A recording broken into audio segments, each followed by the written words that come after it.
Now having understood the pathology of the back pain, now let us see what are all the causes of it. Now simple, this is to sum up whatever I told. First most important thing is disc degeneration, second is instability due to disc degeneration or because of some other problem where the confining structures or the stabilizing structures are weak leading to instability, or because of a canal compromise because of encroaching structures onto the spinal canal. These are all the causes of back pain, and neurological impingement and miscellaneous like such as muscle pain. Suppose you have suddenly bent and nothing has happened to all other structures, but your muscle has got stretched too much, fascia has been torn over the muscle. These are also can be a cause of back pain. Simple causes also are there. Usually when you are going so deep into the anatomy, physiology, usually we miss out these things. Muscular and facial pains are most often missed out, and you take MRI and all those things, nothing will be there. Ultimately you give rest for some time, they will go off. Okay. Now let us classify this backache. How do you classify? Simple, acute low backache or chronic low backache. Simple, depending on, this is called temporal classification. If it is less than 6 weeks, orthopedic 6 weeks carries a most important role. If at all you have a doubt to what period of time I should take rest, if you say 6 weeks, most often you are right. So 6 weeks, don't try to forget. Next, what are the types of backache? This is also one type of classification system where you classify the backache into spondylogenic or mechanical backache, where there is no problem caused to the spinal cord per se. It is mechanical, still mechanical with respect to what? Either a muscle or a ligament or a joint or the disc or the flavum or some other thing. All these things they come under mechanical. Now as long as they are not touching the spinal cord, if they are going and encroaching on the spinal cord, they become neurogenic. So spinal cord is of, back pain is of two types now for your purpose. One is mechanical, second is neurogenic. If you can identify this backache into two types, it will be very easy. Am I dealing with a pain because of nerve involvement, or am I dealing with a pain because of all other structures involved except nerve? Simple classification. One. Next, pain coming but not from the spinal cord. They can be from the viscera, viscerogenic, and most important is psychogenic. If you want to absent to any class, what you will say? Backache, I could not get up from the bed today morning, so I did not come. The most I did not go to office. Why? Sir, I had backache, I had neck pain. Most commonest complaint we usually see, right?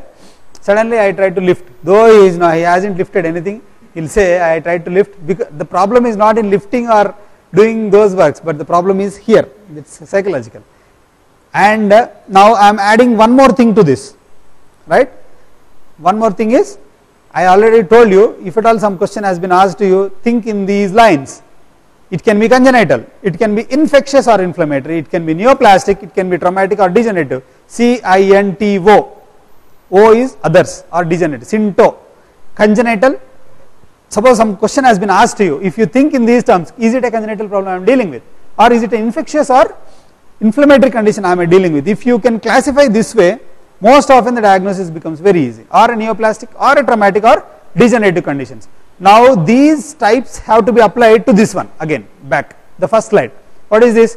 In mechanical or spondylogenic causes of backache, you can have all these types again. Am I clear?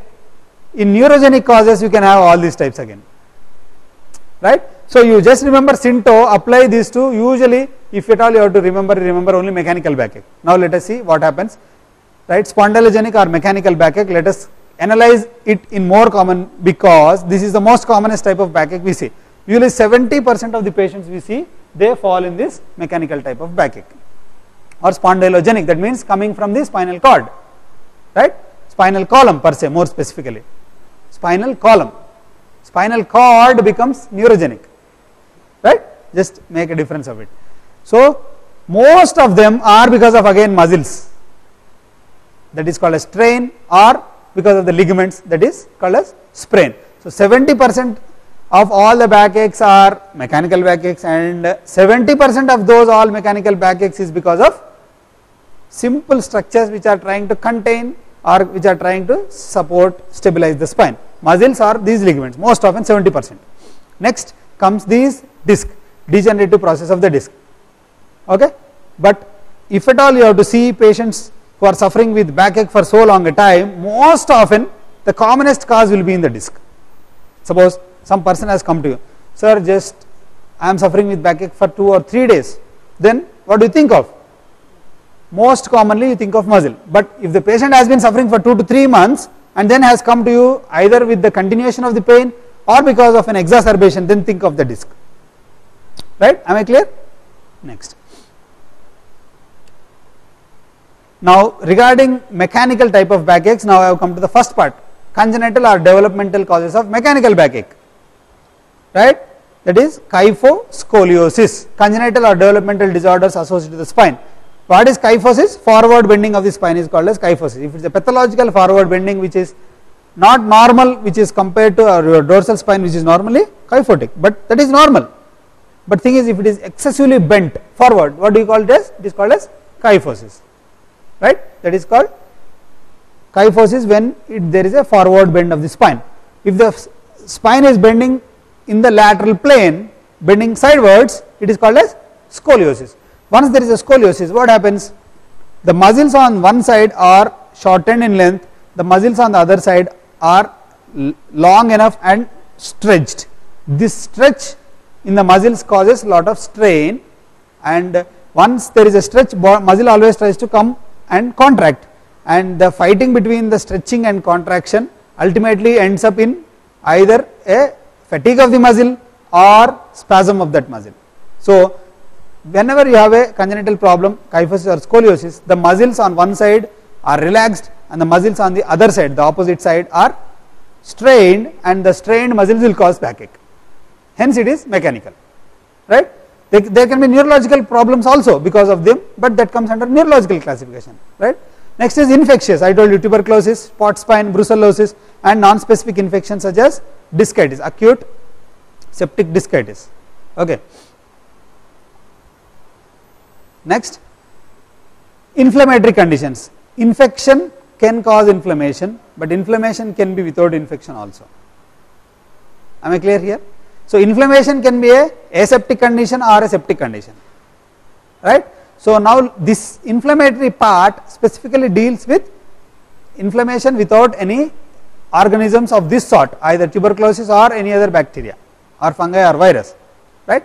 Now these are the inflammatory conditions which are usually seen in the spine. They are ankylosing spondylitis, rheumatoid arthritis, Reiter's, and psoriasis. These are all seronegative spondyloarthropathies. Okay, this is seropositive. RA comes under seropositivity. All these things, they cause inflammation in various structures of the spine, most commonly at the junction of the ligaments attached to the bone, right, and in the facet joints or within the disc, anteriorly and posteriorly, in the end plates. There can be a problem here and they can cause backache. Right? That is inflammatory part of backache, that is which is mechanical or spondylogenic. Next is neoplastic. I know we have finished off the bony tumors part of it. If at all you have to divide tumors, benign and malignant. Benign tumors such as osteoidostoma and osteoblastoma can cause backache, right? And malignant tumors, what is the most commonest malignant tumor? Metastasis. That's it. Most commonest primary malignant tumor of the bone, multiple myeloma. Both of them, they affect the spine. More commonly they affect the spine. Hence, if at all you are seeing a backache and if you have a strong suspicion of malignancy elsewhere, that can be a metastatic spinal lesion. Right? Then traumatic. This is the most commonest, I told you. Acute strains because of heroic activities at times, and more specifically when you have girls in front of you, you have all the power to lift even 100 kgs if you are only 40 or 50 also. But ultimately once they go off, you have a back pain which is severe enough and you try to run amok. Right? Next is, these are all the traumatic conditions. These traumatic conditions may end up in problems affecting the soft tissues or problems affecting the disc. There can be acute disc rupture or there can be a vertebral body fracture, ultimately ending up in a pain because of a fracture of the bone, pain because of instability because of decrease in the vertebral height, or pain because of encroachment in the spinal canal. All these traumatic conditions can cause backache. Right? What is this?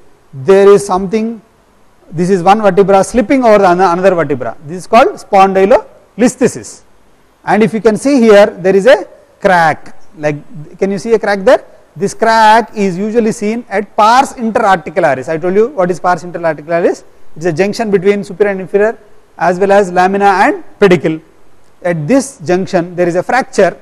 Okay, this fracture will end up in an ultimate unstable spine. There is an instability in the spine wherein the superior vertebra slips anteriorly over the inferior vertebra, that is called as spondylolisthesis. If it slips posteriorly, it is called as retrolisthesis. If it slips laterally, it is called as lateral listhesis.